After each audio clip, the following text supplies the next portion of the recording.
Hello everyone, आप सभी का स्वागत है हमारे YouTube channel mission agri selection में।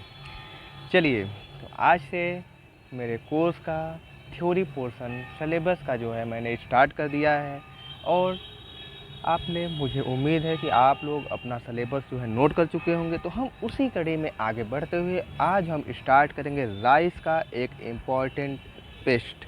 ठीक है, देखिए कुछ चीज़ें हम आपको पहले ही क्लियर कर दें कि होता क्या है, आपको कंटेंट जो है बहुत ज़्यादा डिलीवर कर दिया जाता है और आप लोग हो जाते हैं परेशान। ठीक है, तो यहाँ से दिखेगा तो आपको बहुत सारा चीज़, लेकिन डिलीवर कितना होगा वो हम डिसाइड करेंगे। ठीक है, क्योंकि जितना ज़रूरत होगा हम आपको उतना ही बताएंगे। तो इसीलिए जब आप बैठिएगा तो एक रफ़ पेन लेकर के बैठिएगा, ठीक है, या कॉपी पेन लेकर के बैठिएगा। ठीक है, प्रॉपर एक कॉपी बनाइएगा, जिससे क्या हो कि हम जितनी चीज़ें आपको बताएं वो आप नोट कर सकें। ठीक है, क्योंकि बहुत ज़्यादा चीज़ें जो है इसमें लिखी हुई हैं, लेकिन आपको जितनी ज़रूरत है आप उतना ही नोट करेंगे। ठीक है, तो सबसे पहले आप जो है हेडिंग डालेंगे, क्या क्रॉप डालेंगे आप राइस। ठीक है, उसके बाद राइस का जो साइंटिफिक नेम होता है क्या होता है, ओराइजा सटाइवा। ठीक है, तो इसको तो या तो आपको पता ही होगा, ये तो मैंने ऐसे ही आपको बता दिया। लेकिन देखिए अब आप क्रॉप डालेंगे राइस और पेस्ट का जो नाम डालेंगे वो क्या डालेंगे, येलो स्टेम बोरर। ठीक है, पेस्ट का नाम डालिए, नीचे डालिएगा साइंटिफिक नेम।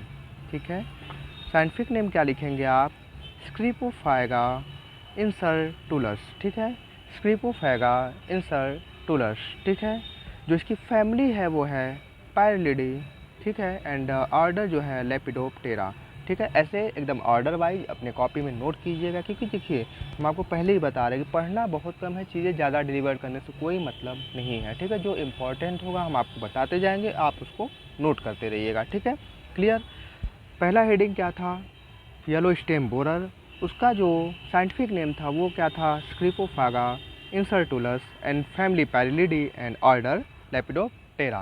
क्लियर। नेक्स्ट, अब हेडिंग डालिएगा डिस्ट्रीब्यूशन।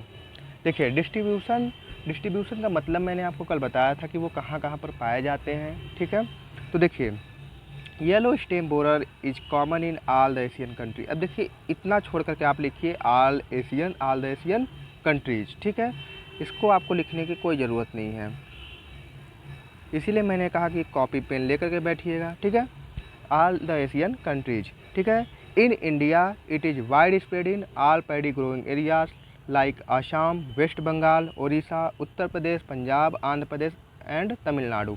देखिए डिस्ट्रीब्यूशन में पहली चीज़ लिखिएगा all Asian countries and India डाल के लिखिएगा। ठीक है, ऐसे आप इंडिया डाल दीजिए और बीच में ऐसे गैप कर दीजिए, उसके बाद लिखिएगा आसाम, वेस्ट बंगाल, उड़ीसा, उत्तर प्रदेश, पंजाब, आंध्र प्रदेश एंड तमिलनाडु, या फिर लिख सकते हैं ऑल पैडी ग्रोइंग एरियाज। ठीक है, क्लियर, छोटे में हो गया आपका। नेक्स्ट, होस्ट रेंज की बात करते हैं। मैंने आपको कल होस्ट रेंज बताया था। ठीक है, जो होस्ट रेंज है इसका वो क्या है, ओनली पैडी है। ठीक है, इसका कोई अल्टरनेटिव फूड नहीं है, ये पैडी पर ही आता है, उसी पर रहता है, वहीं पे खाता है और ख़त्म हो जाता है। तो होस्ट रेंज में आप नोट करिए पैडी। क्लियर है, ओके। अब बात करते हैं इसके डैमेज सिम्टम के बारे में। देखिए लगता है ना कि सब्जेक्ट टफ है, लेकिन जब आप इसको समराइज़ करेंगे बहुत ही अच्छा लगेगा आपको पढ़ने में, बहुत ज़्यादा क्लियर हो जाएगा। ठीक है, डिस्ट्रीब्यूशन में बस मैंने दो चीज़ें बताई, all Asian country and India में ऑल पैडी ग्रोइंग कंट्री। अगर आपको नहीं पता है तो आप इसका नाम लिख सकते हैं आसाम, वेस्ट बंगाल, उड़ीसा, उत्तर प्रदेश, पंजाब, आंध्र प्रदेश एंड तमिलनाडु। ठीक है, क्लियर। होस्ट रेंज की बात करें तो पैडी, क्योंकि देखिए इसमें लाइन तो बहुत लंबा लिखा है, अब आपको इसे पढ़ने की कोई ज़रूरत नहीं है, आप सीधे शॉर्ट में लिखिए होस्ट रेंज पैडी। क्लियर। उसके बाद अब बात करते हैं सिम्टम्स के बारे में।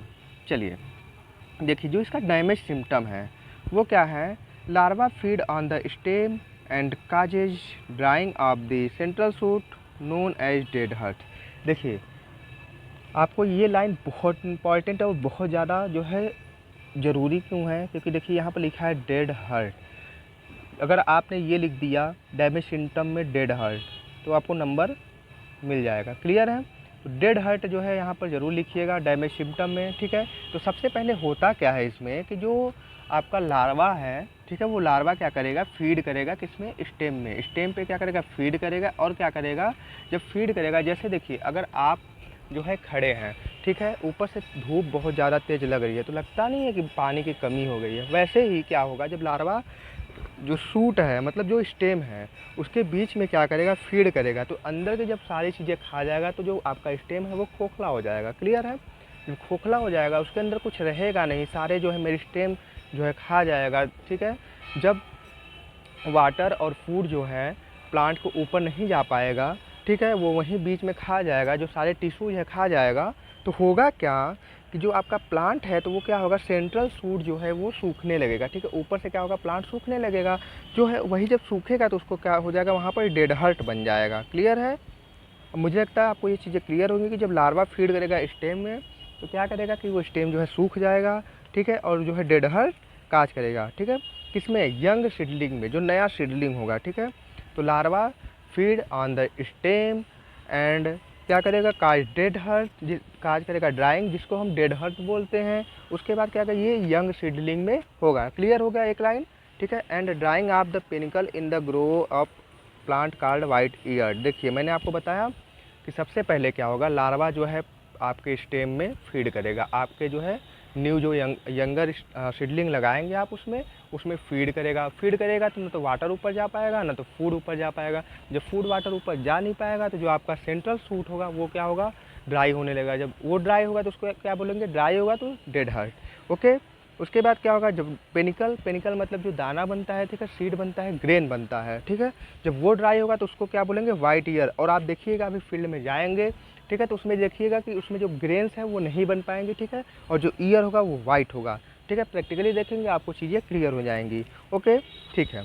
अब जो देखिए डैमेज रेंज है, डैमेज रेंज का मतलब क्या है, डैमेज रेंज का मतलब ये है कि जब इसका अटैक होता है तो ये 30 से 80%, 30 to 80% क्या होता है, बासमती राइस में ये जो है डैमेज कर देती है। ठीक है, बहुत ज़्यादा डैमेज हो जाता है किसमें, बासमती राइस में। क्लियर हो गया, छोटी सी चीज़ है, समझ लिए।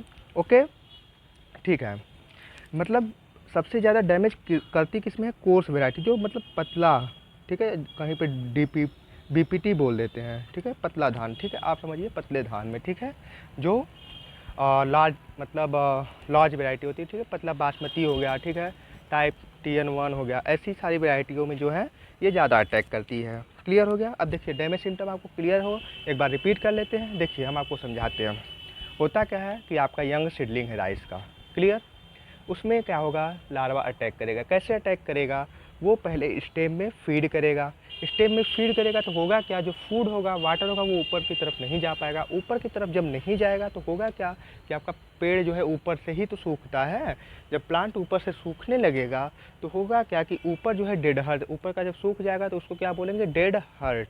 ठीक है, ये इंपॉर्टेंट है, आपके जो है ऑब्जेक्टिव में भी पूछा जा सकता है, फिल इन द ब्लैंक में भी आ सकता है। ठीक है, उसके बाद फिर क्या होगा, ये आपके हाँ देखिए ये जो है बहुत सारे एंट्रेंस एग्जाम में भी आता है। क्लियर, उसके बाद फिर क्या होगा कि जो जब ऊपर से सूखेगा तो ऊपर जो बालियाँ होंगी, ठीक है, ऊपर की तरफ जो बालियाँ होंगी उसमें जो है क्या है, उसमें जब फूड और वाटर नहीं जाएगा तो वो भी सूखेंगी।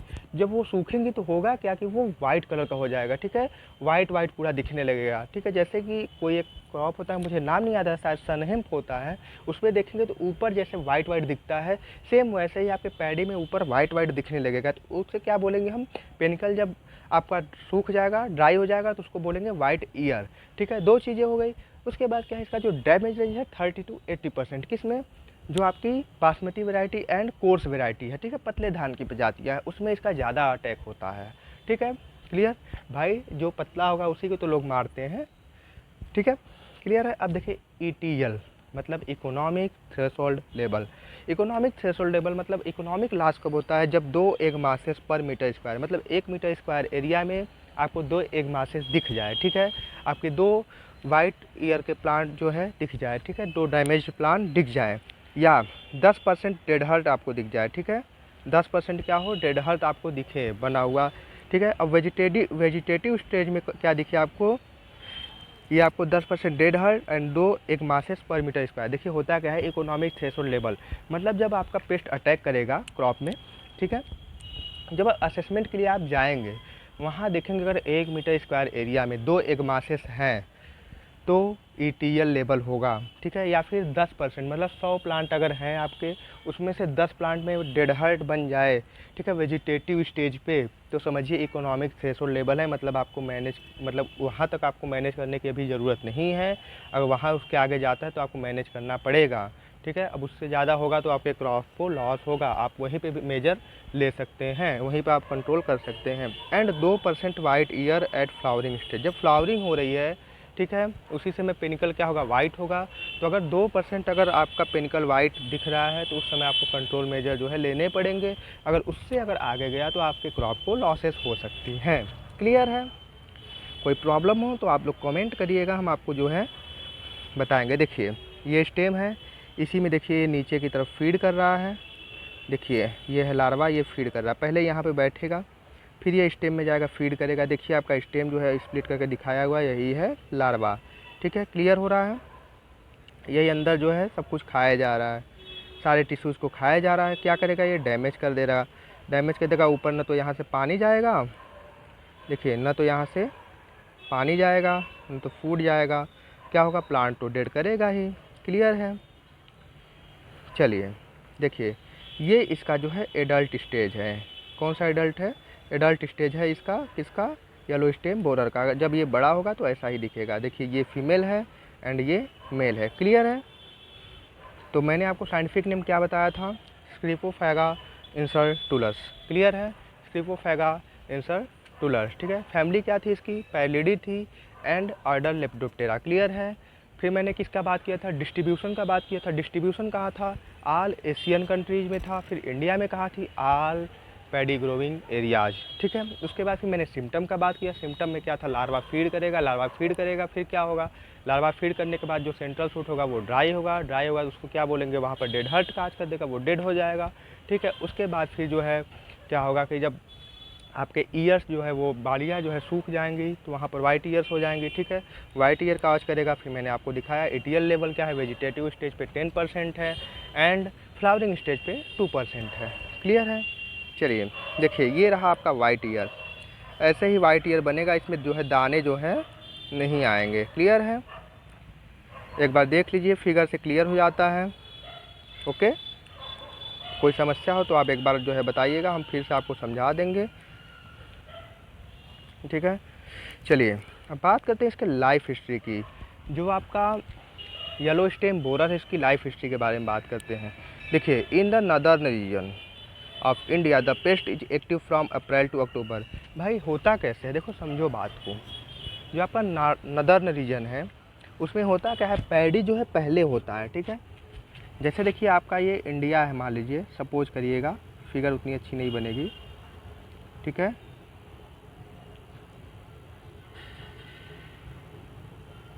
देखिए मान लीजिए सपोज करिए ये इंडिया है, ये आपका जो ऊपर का भाग है ये वाला नदर्न रीजन है, ठीक है। और जो ये नीचे का भाग है वो है साउथर्न रीजन, ठीक है, साउथ है। और बीच का जो है मिडल रीजन है।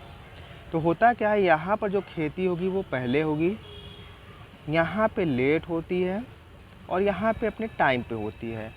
जो आपका पेस्ट है, ठीक है, जो इंडिया, अब समझ में आ गया होगा नॉर्दर्न साउदर्न रीजन क्या होता है, ठीक है। तो होता क्या है कि जो आपका नॉर्थर्न रीजन वहाँ पे खेती पहले होती है, तो जो वहाँ पर अटैक भी हुआ वो भी तो पहले ही होगा। ध्यान दीजिएगा, वहाँ पे अप्रैल में होगा, ठीक है। एंड वहाँ से क्या होगा कि जब ये पैडी पे अटैक कर लेंगे, फिर वहाँ से ये हाइबरनेट होंगे, मतलब वहाँ से क्या होंगे, नीचे की तरफ आएंगे। तो आएंगे कहाँ, जब नॉर्थ रीजन से कहाँ आएंगे, बीच में मिडल रीजन में।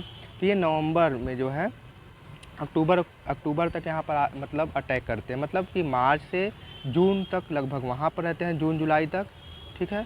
जुलाई के बाद जो है मिडल में आ जाते हैं और जुलाई अगस्त के बाद, नवंबर के बाद जब यहाँ पर धान कट जाता है तो ये लोग जो है नीचे की तरफ चले जाते हैं, इंडिया रीजन में नीचे की तरफ, ठीक है। तो ये आपको लिख सकते हैं, आपको क्लियर होगा, ठीक है।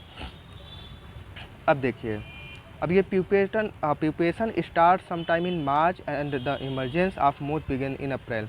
मतलब क्या होता है कि जब वहाँ पर पैडी की नॉर्दर्न रीजन में क्या होता है, पैडी की खेती मार्च में ही स्टार्ट होती है, तो वहाँ पर क्या होता है, ये मार्च में जो है प्यूपेशन करते हैं, वहीं पर एग लार्वा एडल्ट का जो है वहीं पे स्टेज चलता है अप्रैल में। फिर जो है वहाँ से ये हाइबरनेट करते हैं, ठीक है। वहाँ पर करने के बाद फिर मिडल रीजन में आ जाते हैं। क्लियर है?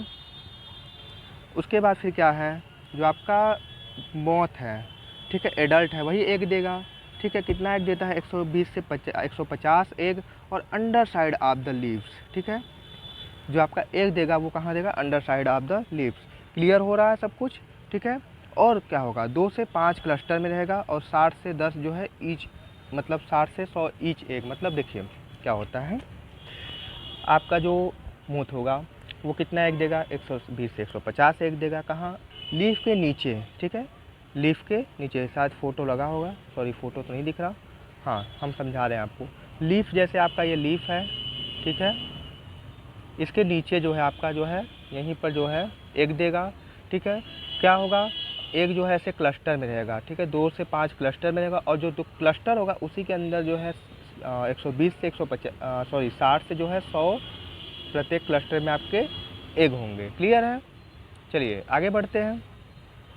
जो आपका एग होगा, ठीक है, एग किस कलर का होगा, एग होगा येलोविश ब्राउन, ठीक है। यह एग जो है किससे कवर होगा, yellowish brown hair of the female tuft. जो एग होगा वो आपका किस कलर का होगा, येलोइश ब्राउन कलर से जो है हेयर से वो कवर होगा, ठीक है।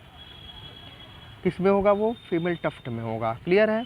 उसके बाद फिर क्या होगा, देखिए पहले मोथ है वो कहाँ थी, अप्रैल में वहाँ नदर्न रीजन में थी। उसके बाद फिर जो है वहाँ से हाइबरनेट होकर जून जुलाई में आपके मिडल में आ जाएगी, फिर नॉर्दर्न रीजन में जाएगी। जो मोथ होता है वो क्या करता है कि आपका 120 to 150 मतलब 120 से 150 अंडे देता है, 2 से 5 क्लस्टर में होता है अंडे, और प्रत्येक में क्या होता है 60 से 100 एग होते हैं, ठीक है। क्लियर है। और जो आपका एग होता है वो कवर होता है येलोइश ब्राउन कलर हेयर से और फीमेल टफ्ट में। इतना चीज़ें क्लियर है। उसके बाद फिर क्या होगा, अब अंडा दे दिया, जैसे मुर्गी अंडा दे दी तो हैचिंग होती है, वैसे ही इसका एग जो है जब ये देगी तो 6 से 7 दिनों में हैचिंग होगा इसमें, ठीक है। हैच होने के बाद क्या होगा, इसमें से जो है निकलेगा कैटरपिलर, जो कि ब्लैक हेड, जिसका ब्लैक हेड होगा, ठीक है। मैंने आपको ऊपर जो फिगर दिखाया था एक बार फिर से देख लीजिएगा। यहाँ पर देखिए, ये देखिए इसका हल्का सा ब्राउन है, लेकिन जो उसका हेड होगा वो ब्लैक होगा, ठीक है। क्लियर। चलिए उसके बाद फिर क्या है, black headed caterpillar soon bore into the stem from the growing point two downward. मतलब जो आपका ये प्लांट है, ठीक है, जब लार्वा इसमें एंट्री करेगा कैटरपिलर एंड लार्वा, वो क्या करेगा, नीचे की तरफ बोर करेगा। क्लियर है, नीचे की तरफ बोर करेगा। तो आप कॉपी पेन लिए हैं, नोट करते रहिएगा, ठीक है। उसके बाद क्या है, when full grown measure about 20, जब वो लार्वा आपका फुल ग्रो हो जाएगा तो 20 mm का हो जाएगा। मैंने अभी आपको दिखाया पिक्चर में। एंड डर्टी वाइट कलर का देखिएगा, अभी डर्टी वाइट कलर का था, वो ग्रीनिश येलो कलर का था और ब्राउन हेड था, ठीक है। एंड प्रोनोटम देखिए, ये देखिए ये कितने mm का है, 20 mm का ये है, ठीक है। डर्टी वाइट कलर का, जैसे गंदा पीला कलर नहीं होता वैसे दिख रहा है ये, ठीक है। डर्टी वाइट कलर दिख रहा है, दिखाते हैं आपको एक बार हम। देखिए ये रहा डर्टी वाइट कलर का, ये दिख रहा है। उसके बाद जो इसका हेड है वो ब्राउन कलर का हो जाता है। पहले क्या रहता है, ब्लैक कलर का रहता है, अगेन क्या हो जाता है, ये ब्राउन कलर का हो जाता है। क्लियर है। उसके बाद क्या है, एंड प्रोनोटम। क्लियर हो गया। चलिए अब देखिए इसमें बहुत कम चीज़ें नोट करनी है, लाइफ साइकिल ही सबसे बड़ा होता है, ठीक है। अब इसमें क्या है, लार्वा का जो है ग्रोन स्टेज कितना होता है, 6 स्टेज। यहाँ पर लिखिएगा ग्रोन स्टेज, आगे लिखिएगा 6, ठीक है। और फुल फीड कितने दिन में हो जाएगा, 16 से 27 दिन में, ठीक है। बस इससे ज़्यादा आपको इसमें जो है कुछ नहीं लिखना है, ठीक है। उसके बाद फिर ये सब आप छोड़ दीजिएगा। उसके बाद लिखिएगा सीधे एडल्ट के बारे में। जो एडल्ट होता है ऑरेंज येलो कलर का होता है, वाइट से येलो ऑरेंज कलर का, ठीक है। उसका फ्रंट विंग होता है, बस छोड़ दीजिएगा, बाकी कोई दिक्कत नहीं है। अब जो इसका लाइफ साइकिल जो कंप्लीट होता है, एक चीज़ और नोट कर लीजिएगा, जो मेल मोथ होता है, ठीक है, फीमेल उससे बड़ी होती है, ठीक है, मेल मोथ से। और जो है क्या होता है कि जो उसका सेंटर होता है बीच में, जो है उसके पंख के जो है उस पर क्या होता है, स्पॉट होता है, ठीक है। ब्लैक ऐसे स्पॉट दिखाएं, हम आपको एक बार दिखा देते हैं। देखिएगा ये जो है इस पर देखिए ये ब्लैक कलर का स्पॉट है। क्लियर है। और देखिएगा मेल के ऊपर ऐसे स्पॉट नहीं है, फीमेल के ऊपर स्पॉट है। ये जो है मेन डिफरेंस है येलो स्टेम बोरर में। क्लियर है। चलिए अब बात करते हैं इसके मैनेजमेंट के बारे में, ठीक है। लाइफ साइकिल लिख दीजिएगा 31 से 46 दिन, क्योंकि देखिए सभी चीज़ें आप न पढ़ सकते हैं न हम आपको बता सकते हैं, ठीक है। बताने के लिए हम आपको बता दें क्योंकि सब कुछ मेरे सामने लिखा हुआ है, लेकिन जितनी ज़रूरत है उतना ही आप करिए, वो ज़्यादा बेटर है। क्लियर? अब बात करते हैं मैनेजमेंट के बारे में। देखिए जो मैनेजमेंट है उसमें सबसे पहले हम आपको कल बताए थे कि आईपीएम का हम यूज़ करेंगे, मतलब इंटीग्रेटेड पेस्ट मैनेजमेंट। सब कुछ सबसे पहले हम इसमें क्या करेंगे कि removal and destruction of stubbles. ठीक है, एक सेकेंड रुकिएगा।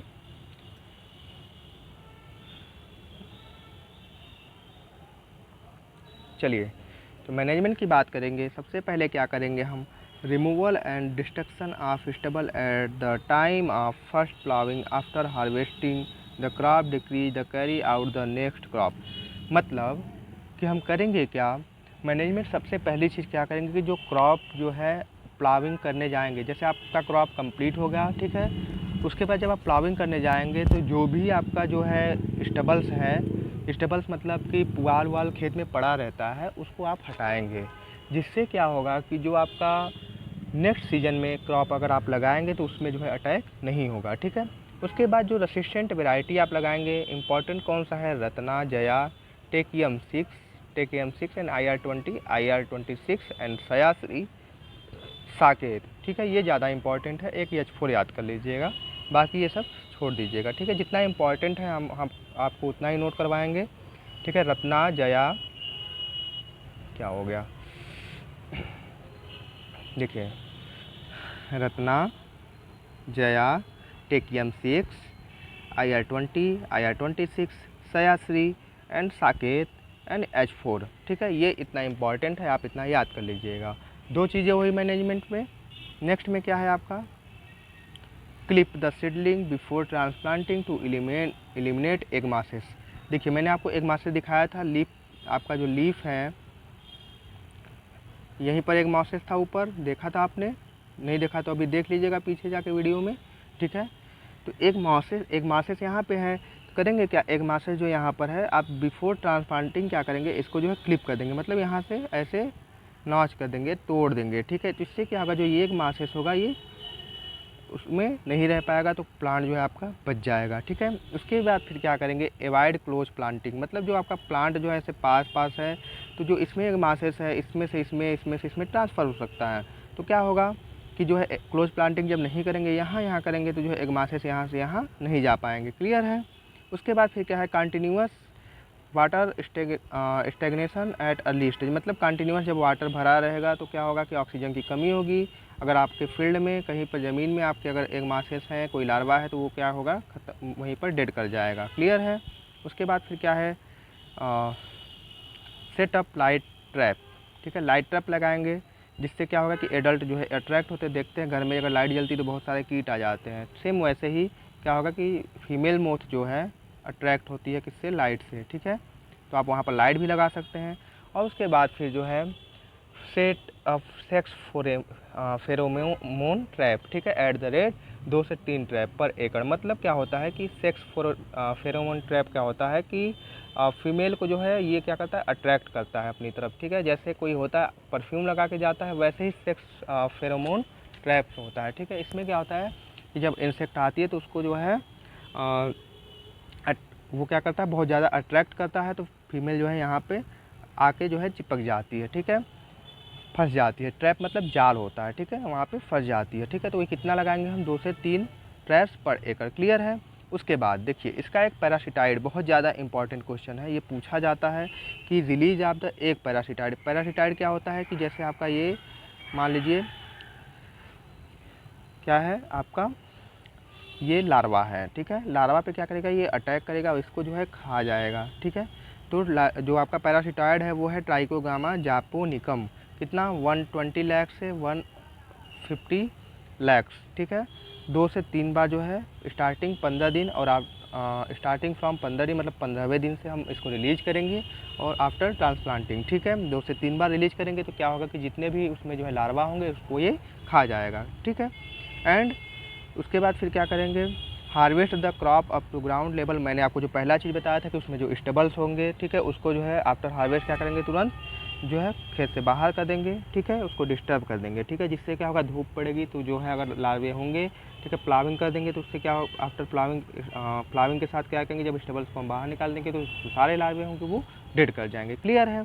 उसके बाद चलिए, spray the cartap hydrochloride 0.5 kilogram 0.5 kilogram AI per hectare or flubendiamide. ये देखिए आपका इंपॉर्टेंट है, flubendiamide 25 gram AI per hectare or, indoxacarb 300 gram per hectare, या फिप्रोनिल। फिप्रोनिल देखिए एक कॉमन है, ठीक है। आपको अगर कोई नहीं याद रहा है तो फिप्रोनिल आप लिख दीजिए, सही हो जाएगा, ठीक है। या एजाडिक्टाचिन, ये क्या है 0.15, ठीक है। आपका जो है देखिए बहुत सारे इसमें दिए हुए हैं पेस्टिसाइड, एक लिखिए, सिर्फ 1-2 याद करिएगा, ठीक है। बाकी अदर क्रॉप में आप याद कर सकते हैं। जो सबसे इम्पॉर्टेंट है वो है फ्लुबेंडीमाइड, क्लियर। उसके बाद फिप्रोनिल, क्लियर है। उसके बाद एजाडिक्टाचिन, ये नीम से जो है निकाला जाता है, क्लियर है। चलिए, तो आज के वीडियो में मैंने कवर किया क्या, राइस क्रॉप में येलो स्टेम बोरर को। मुझे लगता है कि आपको सारी चीज़ें समझ में आई होंगी। आप येलो स्टेम बोरर, आप राइस को अच्छे से पढ़िएगा। अगर कोई प्रॉब्लम हो तो आप मुझे कमेंट करिएगा, ठीक है। हम आपको उसका जो है रिप्लाई ज़रूर करेंगे, ठीक है। तो सब कुछ क्लियर है आपको, एक बार कमेंट ज़रूर करिएगा, हम आपके कमेंट्स का इंतज़ार करेंगे। अगर आपको वीडियो पसंद आए तो वीडियो को लाइक करिएगा, शेयर करिएगा और चैनल को सब्सक्राइब करिएगा, ठीक है। तो चलिए आज के सेशन को समाप्त करते हैं, ठीक है। आपसे मिलेंगे नेक्स्ट के सेशन में किसी और टॉपिक के साथ। पढ़ते रहिए, अच्छे से करते रहिए।